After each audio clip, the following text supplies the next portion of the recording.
How's it going, everyone? It's Sam. The market just flipped. Now, I want to apologize if there's any kind of wind. I am here on the balcony in Greece. This is our last night here. But there's something massive, a massive change that happened in the market here today. And I think it caught a lot of people off guard, and I want to explain it.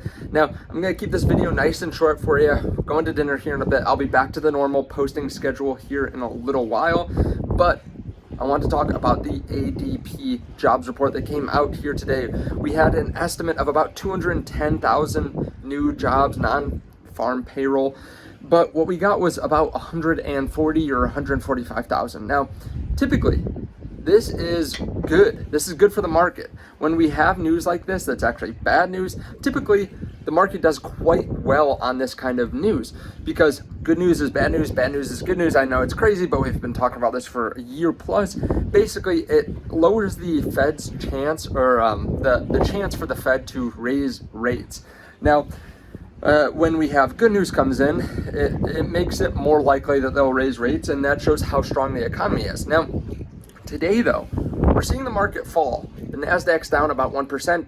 Bitcoin and crypto's down on the chance that the Fed, the Fed most likely won't be able to raise rates that much more anyways. We know that they've been talking about basically cutting off rate hikes here soon. And now with this lower jobs report, we're actually seeing a little bit of fear of recession, fear that jobs might not be as tight, or the job market might not be as tight or as good as people thought.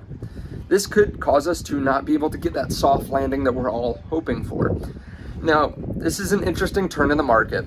Personally, I wouldn't put too much weight in it. The market changes week by week, but I think it is important to see what's going to happen, so that way, you know, if you are going to dollar cost average on a day where there's big news and maybe there's good news or bad news, you can determine what you want to do. If the market has determined that good news is actually good news, bad news is bad news, it does give us a little bit more insight. And typically, good jobs data would be good for the market. Bad jobs data would be bad for the market. And it makes sense that if we think the Fed's done raising rates, that bad news would be bad news and good news would be good news. So I wanted to bring that to your attention. We also got news that MicroStrategy bought some more Bitcoin, over $1,000 worth of Bitcoin. They bought about over 1,000 Bitcoin. They bought about $30 million worth of Bitcoin. So now they hold, I believe it's right around 140,000 Bitcoin, making them a larger holder than Mt. Gox.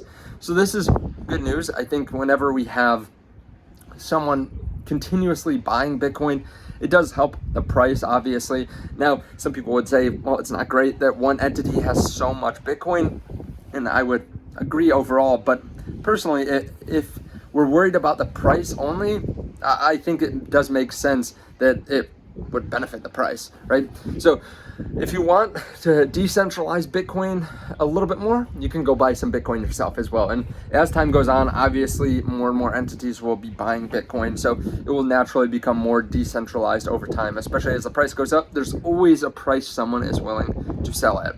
At least they should be willing to sell at it. Now, thank you so much for watching. I really do appreciate it. Thank you for the patience while I've been here in Greece. Obviously, like I said, beautiful view, but it's definitely hard to film over here because of time difference. Thank you so much. I appreciate it. Hit the bell notification and the subscribe button underneath the video, and I'll see you in the next one. Bye.